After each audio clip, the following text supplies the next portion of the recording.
The teacups were still warm. The almond cookies I had baked the night before sat untouched on the porcelain plate. It was 7 p.m., the exact time Thomas usually walked through the door, but this time he wouldn't.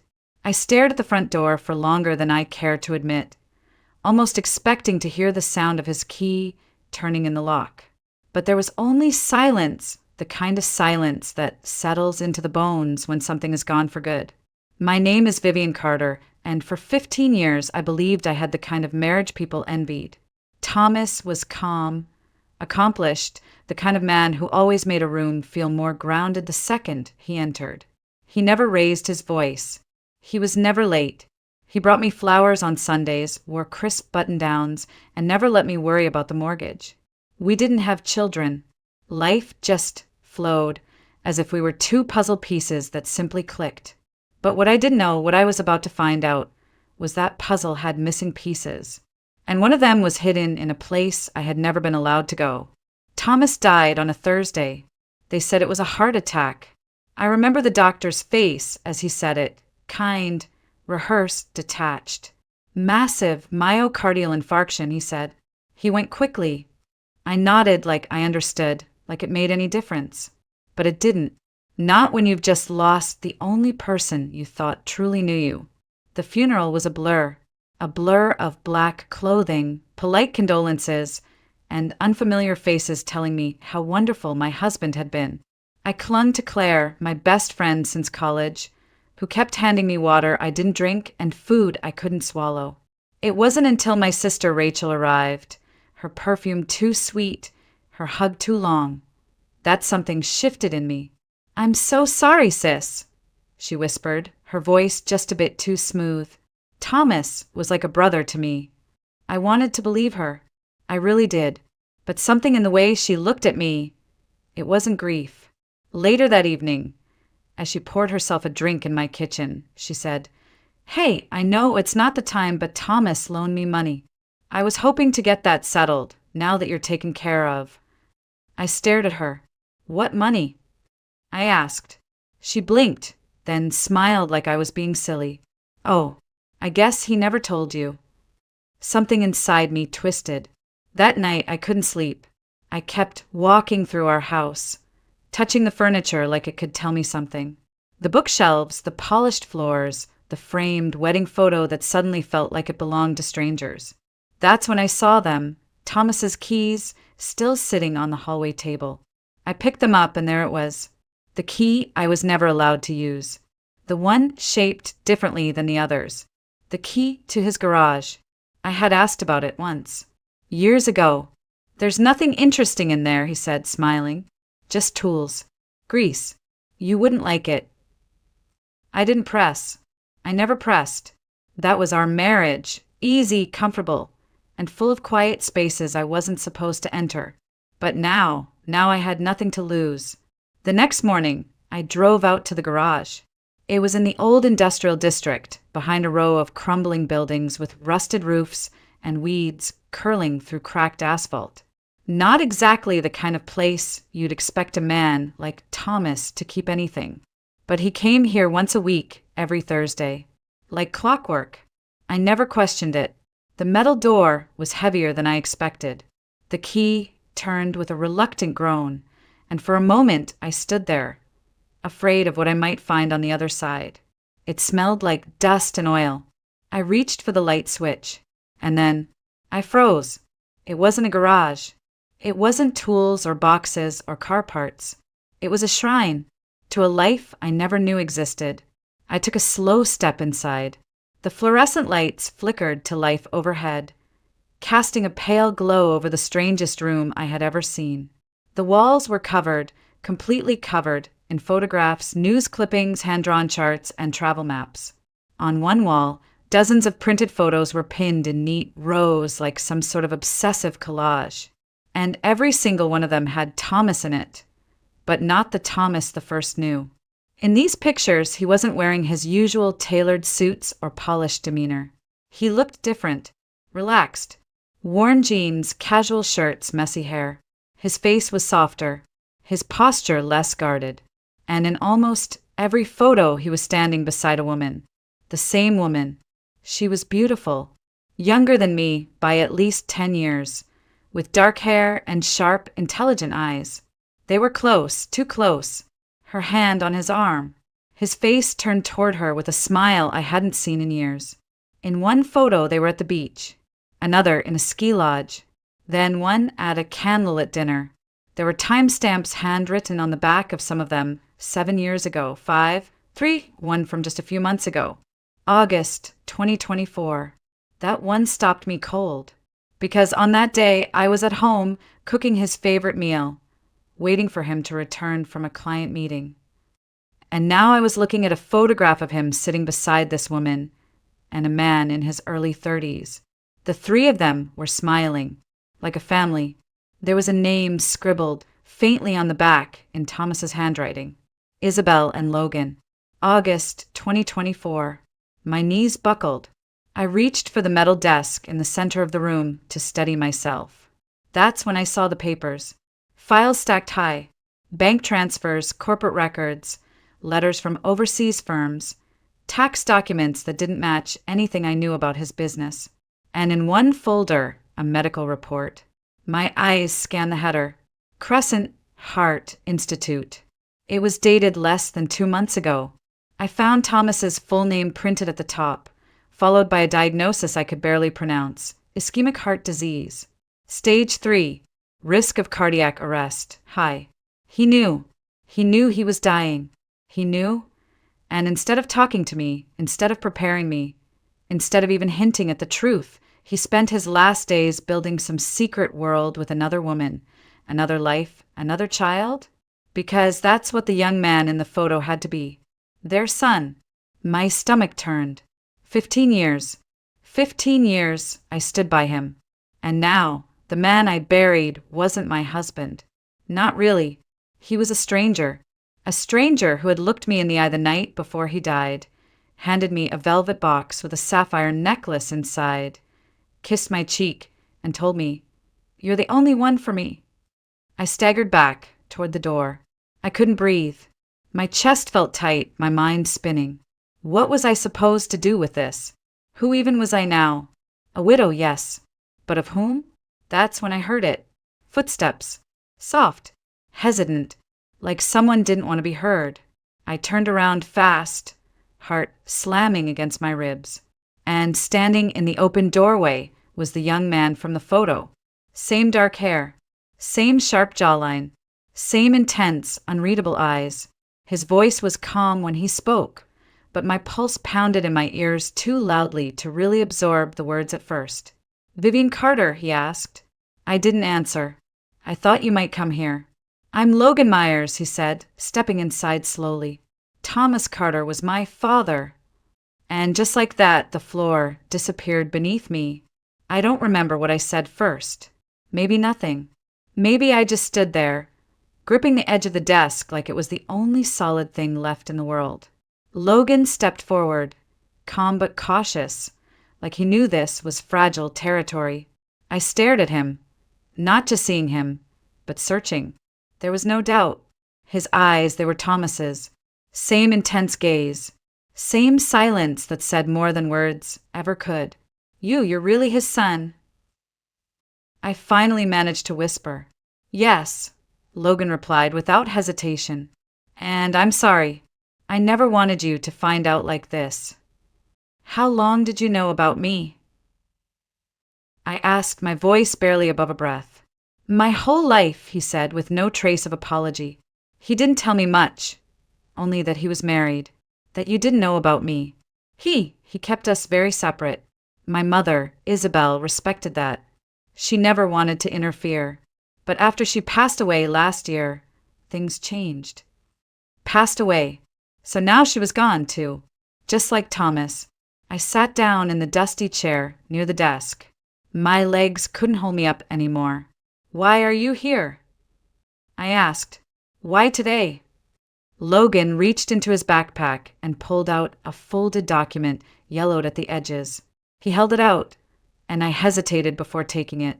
"It's a draft of a will," he said. "Unfinished. Unofficial. My father gave it to me 2 weeks before he died. He said the official one would go to you, But this was just in case. I unfolded the paper, and there it was, Thomas's handwriting, steady and familiar, looping across the page like it always had on birthday cards and dinner notes.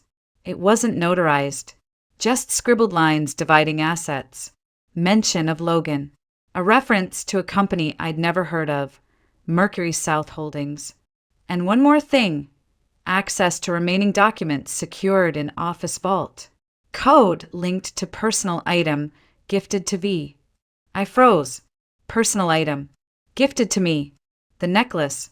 The sapphire necklace he gave me just 2 nights before he died.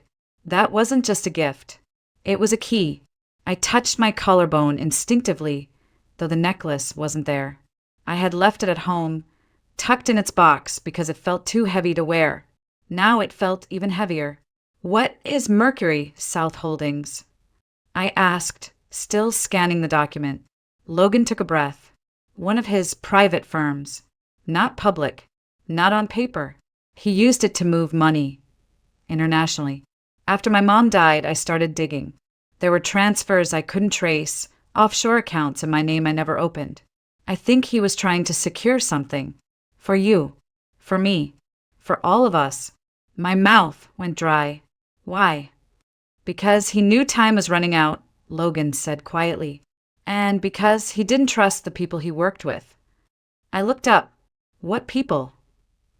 Logan's face darkened.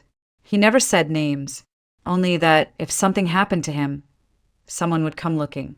For information, for leverage, for what he left behind. I leaned back in the chair, my thoughts racing. A second safe, a company I'd never heard of, a necklace that might hold a code, and a man I had loved for 15 years, who'd built an entire world outside of me. You're saying there's more, I said. That the will, the files, the photos, all of it was just the beginning. Logan nodded. I think he left things behind, not just for us, but to protect us. I stood slowly, my legs still unsteady, and looked around the room one last time. It no longer felt like a shrine. It felt like evidence and a warning. I need to go home, I said, voice hoarse. I need that necklace. Can I come with you? Logan asked. If you'll let me. I paused, then nodded, because whether I wanted to or not, this was now our story. I didn't go home right away. I couldn't.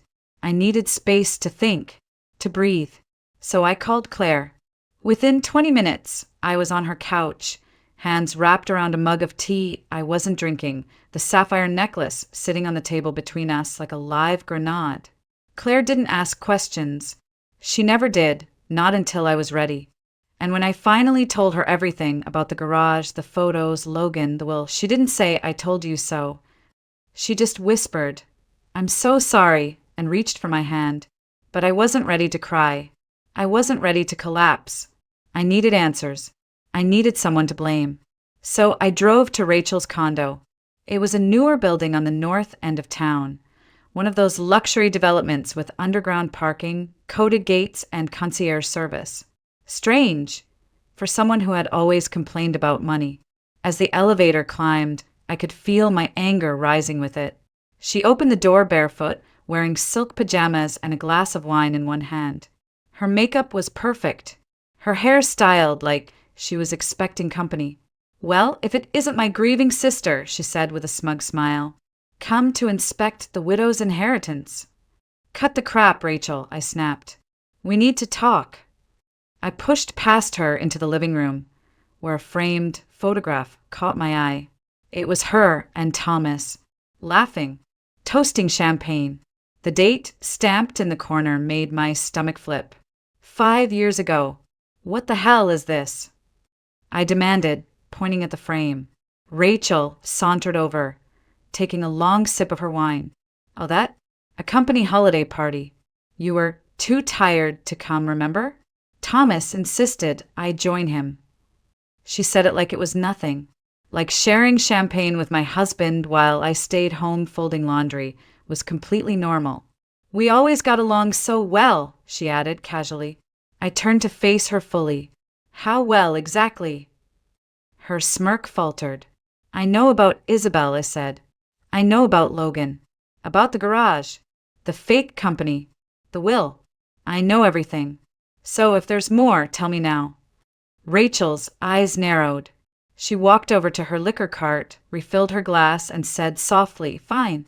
You want the truth." She set the glass down and placed a hand on her stomach. "I'm pregnant," she said, "and it's Thomas's." I didn't move. I didn't speak. My brain just shut down. 10 weeks, she continued. I found out a week before he died. He knew. He said he'd take care of everything. He even told me he would leave Isabel soon. I froze. You were still seeing him after Isabel died. Rachel gave a small shrug. She was never supposed to be permanent. I was always the one who stayed. I felt like I was floating outside my body. The walls, the furniture, the sound of the refrigerator humming, all of it faded into background noise. "You slept with my husband," I whispered. Rachel shrugged. "Don't act so surprised.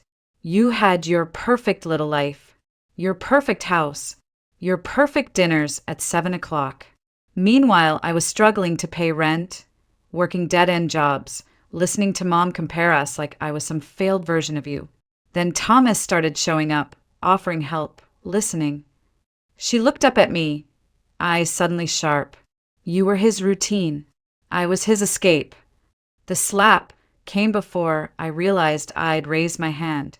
Rachel's head snapped to the side. Her wine glass shattered on the floor. She didn't cry. She didn't yell. She just smiled. "Now, there's the real Vivian," she said. "Not the prim, perfect wife. The woman who just found out she's been living a lie." I turned away, breathing hard, hands trembling. "Why didn't you tell me?" I asked, quieter now. "Because you never would have believed me," she said. "You always thought I was jealous. And maybe I was. But this wasn't about you. This was about me finally getting something for myself." I shook my head. "You didn't just take something. You stole everything." She walked closer, her expression suddenly unreadable. "Say what you want, but that baby growing inside me, he or she is your family, whether you like it or not." My throat tightened. I wanted to scream, to break things, to rewind time. But instead I said, "I'll honor what Thomas left in his will. Not for you, for the baby, because they didn't ask for this mess." Rachel blinked. Her voice softened for the first time. "You mean that?" "I don't know what I mean," I whispered. "But I know this. I need to leave." I walked toward the door, ignoring the glass crunching under my shoes. My fingers trembled as I grabbed the handle. "Behind me," she called out. "You think I'm the worst thing Thomas did." I didn't answer, because I wasn't sure anymore. I didn't go home that night. I couldn't bear to step into that house with its carefully arranged dinnerware and untouched bed. Instead, I returned to Claire's, clutching the sapphire necklace in my fist like it might burn a hole through my skin. She didn't ask where I'd been. She just opened the door, looked at my face, and said, "You need sleep." But I couldn't sleep, not when every room in my mind was crashing inward. The next morning, Logan picked me up in his car. Claire came too, she insisted. "You're not going into your husband's secret vault without backup," she said, tossing her coat over her shoulder. Thomas's office was in a high-rise downtown. He'd always called it just a satellite space. When I asked somewhere to take private meetings, he'd said. I never once set foot inside. But Logan had a key card. "I'm listed as a co-owner," he said, scanning us through security. The receptionist barely glanced up. Thomas had built a life so compartmentalized, it never needed explaining. The elevator ride felt like years. At the 14th floor, Logan led us to a glass-walled office with cold, modern furniture and no trace of warmth. Not a single photo of me. No framed memories. Just sleek surfaces, gray walls, and a subtle scent of cologne I hadn't smelled before. "There!" Logan pointed to a large, abstract painting mounted behind the desk. "The safe's behind that." I reached into my bag and pulled out the necklace. My fingers found the small clasp. I twisted it counterclockwise. Click! A hidden compartment popped open on the back of the sapphire pendant. Inside, a thin metal plate no larger than a SIM card. Numbers were engraved along the edge. Logan took it carefully and slid it into the keypad on the safe. A low beep, then a soft whir. The door opened.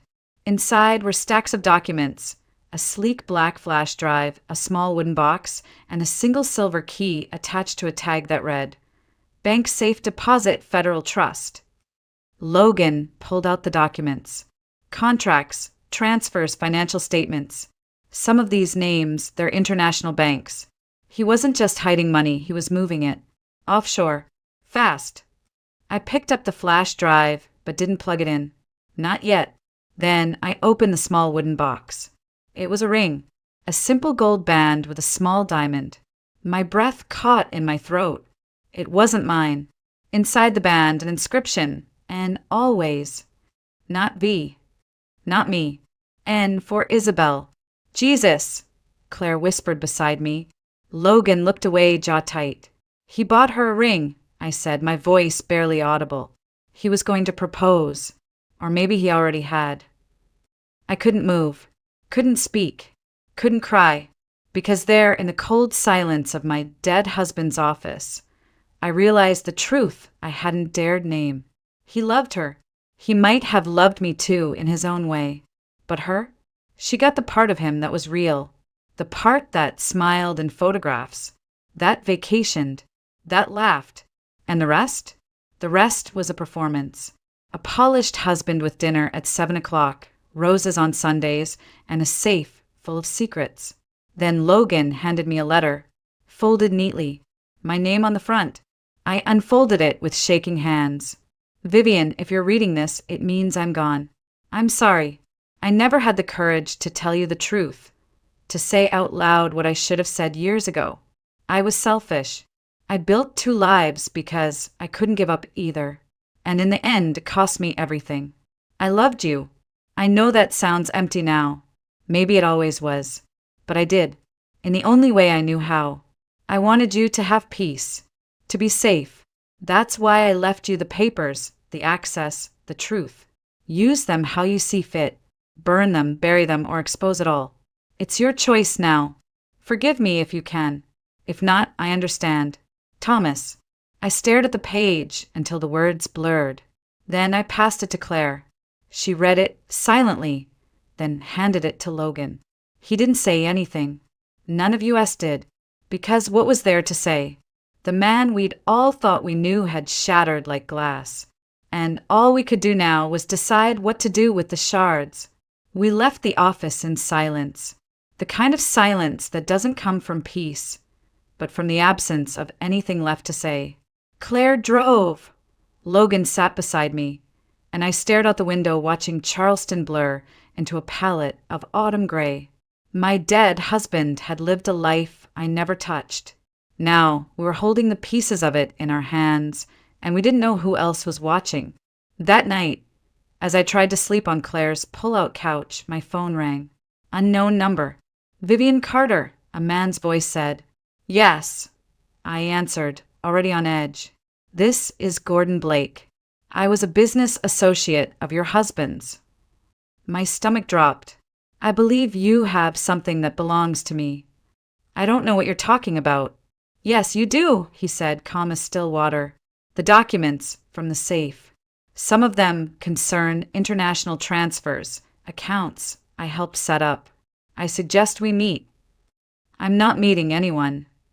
You will, he said, because the other people Thomas worked with, they're not as polite as I am. They don't ask. He hung up. I stared at the ceiling for a long time, heart racing. In the morning, I told Logan. His jaw clenched as he paced the room. He contacted me too, he said. But there's more. Last night, someone else called. He handed me a slip of paper. Victor Crane. He claims he's the original source of the funds Thomas moved. He said if we don't return everything by the end of the week, there will be consequences. I didn't ask what that meant. I didn't need to. Logan pulled out the silver key from the safe. We still have the deposit box, he said. Whatever's inside might help explain who really owns what. But do we really want to open another box? I asked, trying to keep my voice from cracking. What if all it does is make things worse? Claire sat beside me. Then at least you'll know. The not knowing, it's what's killing you. She was right. So we made a plan. First, the bank. Then, if things still didn't make sense, we'd find someone who could tell us the truth. Thomas had to have had a fallback. A contact. Someone who knew what the hell he was involved in. That's when Logan said, "There's a name my mother mentioned once. Edward Holloway. Dad's old college friend." She said he was the only one who ever told Thomas the truth, even when he didn't want to hear it. "Do you know where he is?" "I think so," Logan said. "Mom had his address in Savannah. She kept it in a box of emergency contacts." So we drove. A 2-hour trip in silence. Rain trailing down the windshield like streaks of memory. Savannah greeted us with oak trees and damp air and the kind of stillness that only old towns seem to carry. Edward lived in a tall brick house covered in ivy, like something pulled from a forgotten novel. He opened the door slowly. "You're Vivian," he said without hesitation, "and you must be Logan. You knew we'd come?" I asked. He nodded. Thomas said, "If it all comes apart, they'll find you." He stepped back. "Come in." Inside, his house smelled like paper and pipe smoke. Bookshelves lined the walls. A piano sat in the corner, untouched but polished. He motioned for us to sit, then disappeared into another room and returned with a sealed envelope. "He left this with me," Edward said. "Said it was only to be opened if both of you showed up together." I looked at Logan. He nodded. I opened the envelope. Inside was a short handwritten letter and a second will. This one was different. It named the child Rachel was carrying.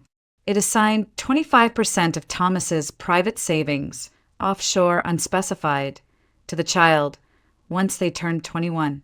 I felt the blood drain from my face. He planned for everything, even this. And with that, I realized we were standing at the center of a storm Thomas had built brick by brick. And now it was on us to survive it. I stared at the will again, at the name, unborn child of Rachel Carter, 25%, to be held in trust until age 21. It wasn't the money that stunned me. It was the precision. Thomas had planned this, all of it. Even after death, he was still 3 steps ahead. Why would he name the baby but not Rachel? I asked Edward. "Because he trusted the child," Edward said gently, "not the mother." Logan shifted in his seat. "This changes everything. It means Rachel can't touch that money, not legally." I looked down at the second will again.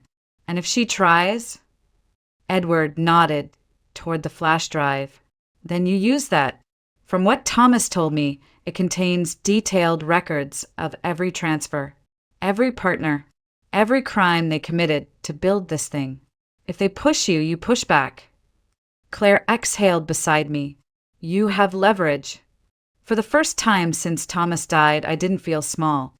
I didn't feel like the woman who'd been lied to, cheated on, and left with broken pieces. I felt like the only one left holding the blueprint, and that was power. Logan leaned forward. "Vivian, I think it's time we stop reacting. We need to make a move, before Gordon or Crane does." I nodded slowly. "We go to the bank." We drove back into Charleston before noon. The Federal Trust building sat nestled between a law office and a historic inn, discreet and unassuming. The kind of place you'd walk by 100 times without noticing, until it mattered. Claire stayed in the car. "Just text if it gets weird," she said. "And if they don't let you in, cry. Nobody says no to a woman crying at a bank." Logan smiled at that. I didn't. Inside, the vault manager looked at the silver key, checked my ID, and raised an eyebrow. "It's been years since anyone accessed this box," he said. "It was registered under a corporate shield, Mercury South Holdings. He led us into the basement, past layers of security doors and concrete. The air grew colder, the silence thicker, and then we were alone with the safe deposit box. He handed me gloves. "Standard procedure," he said. "We'll give you privacy." The door closed behind us. My fingers hovered over the lock. "Ready?" Logan asked. "No," but I did it anyway. The key turned smoothly. The box slid out. Inside wasn't cash. No passports. No burner phones. No stacks of untraceable bills. Just one manila folder and a photograph. The photo was of Thomas, Logan, and Gordon Blake, standing in front of a black SUV, arms crossed, laughing. And behind them, Victor Crane. I stared at the photo for a long time. They weren't just business associates, I said. They were a team. Logan opened the folder. Dozens of signed agreements. Shell company registrations. Payoffs. And one document marked Crane Blackmail Insurance in bold red ink. It wasn't just leverage. It was a loaded gun. Thomas kept proof, I whispered, of everything. And in that moment, I understood. He hadn't just left me a mess. He'd left me a weapon. Now it was my choice who to aim it at. We didn't go home. We went to the lawyer. His name was Marcus Doyle, and he'd represented my father's estate years ago. Straightforward, discreet, and allergic to drama. I told him everything. Almost. Not about the affair. Not about Rachel. Just the parts that mattered legally. The documents, the threats, the offshore accounts. He didn't blink. "Do you want to press charges?" he asked. "No," I said. I want insurance." He nodded. "Then we'll copy everything. Digitally. Physically. Store backups in 3 locations. One here. One with you. And one with someone not connected to you." "I know just the person," Claire said, smiling grimly. We spent hours scanning files. Thomas had kept meticulous records. Names, dates, wire logs, fake invoices. It wasn't just shady business. It was criminal enterprise. International. And with Thomas gone, they thought the evidence had vanished. They were wrong. By the end of the day, Marcus had drafted a simple letter. I added one line at the bottom in my own handwriting. "Try me. VC." We sent it to Gordon Blake's office via courier. He called within 15 minutes. "You think you're clever," he hissed into the phone. "You're in over your head." "No," I replied calmly. "You are. Because the next call I make is to the IRS. And after that, Interpol." There was a pause, then laughter. "All right," he said. "What do you want?" "Nothing," I said. "I just want you to stop. No calls. No threats. No late-night warnings. You touch me or anyone I know, and the folder goes public. Every file. Every signature. You don't want that kind of trouble." "I already have that kind of trouble," I said. "The difference is I'm not afraid of it anymore." He hung up. 2 hours later, Victor Crane called. His tone was different. Smooth. Polished.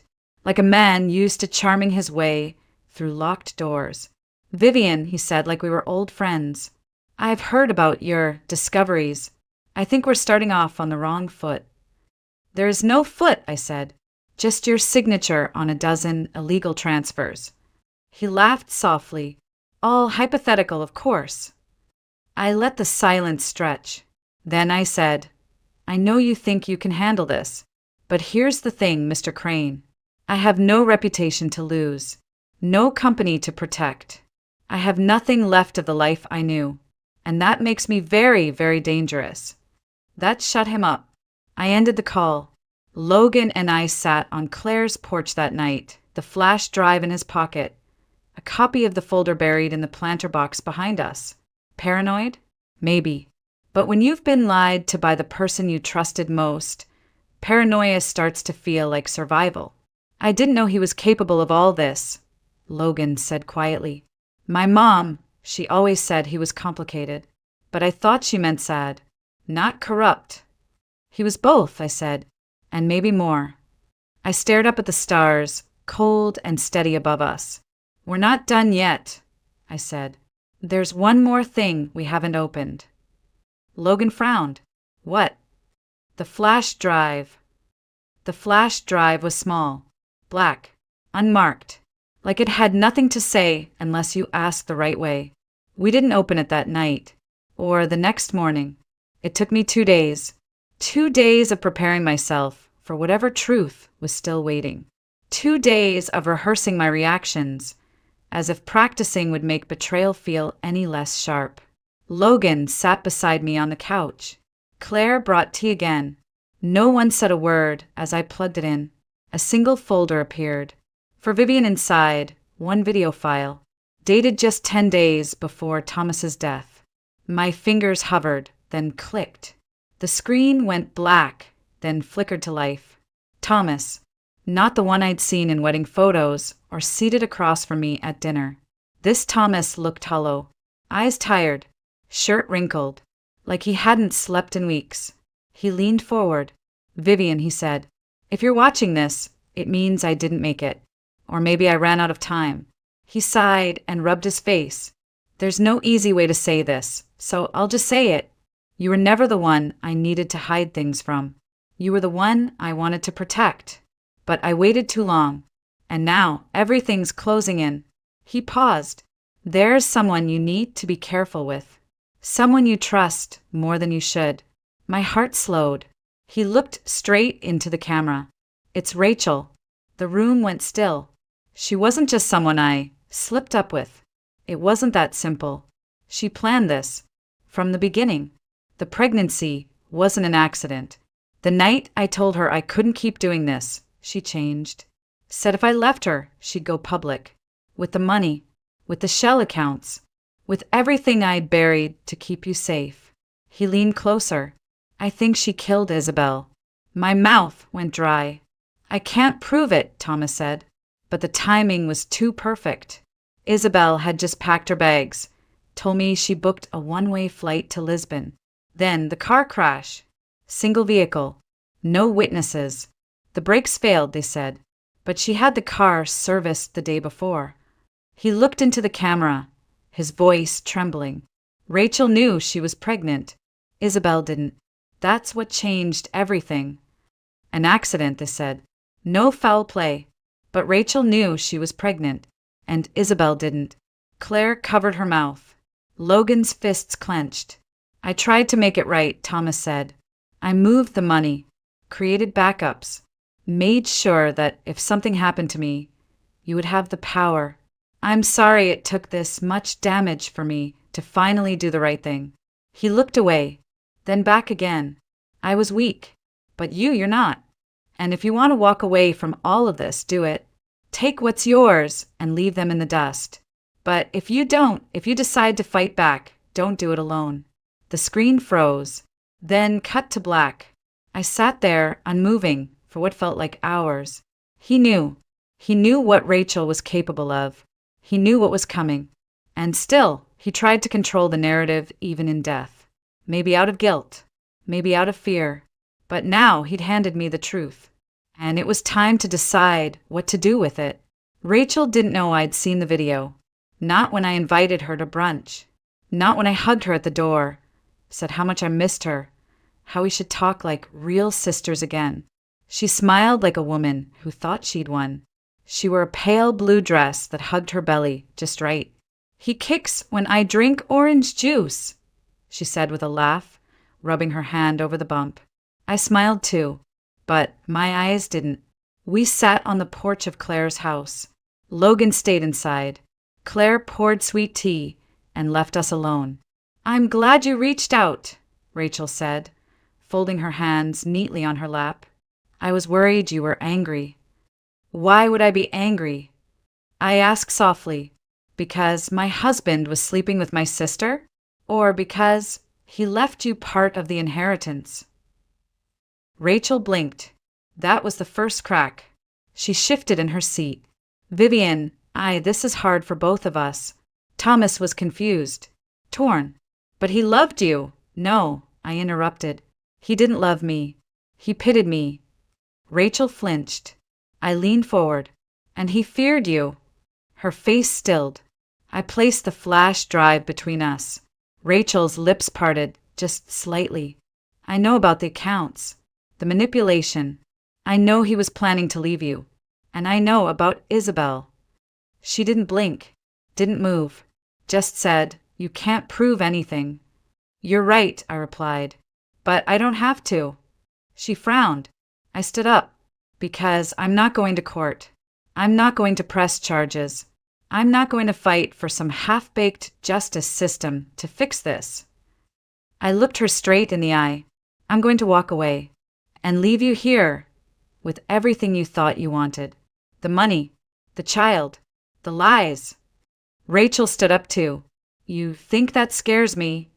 "No," I said, "but it will." Then I turned and walked inside where Logan was waiting.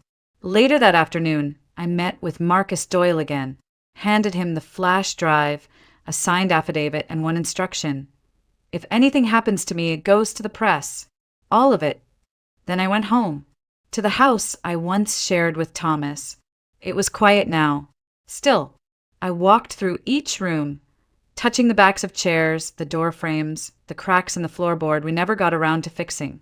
I opened the closet, packed one suitcase, left the rest. When I reached the garage, I locked the door behind me. Not because I was hiding anything, but because I wasn't coming back. 1 week later, I boarded a flight to Colorado. Fresh air, new name on the lease, a tiny cottage near the mountains. No secrets, no safes, no more pretending.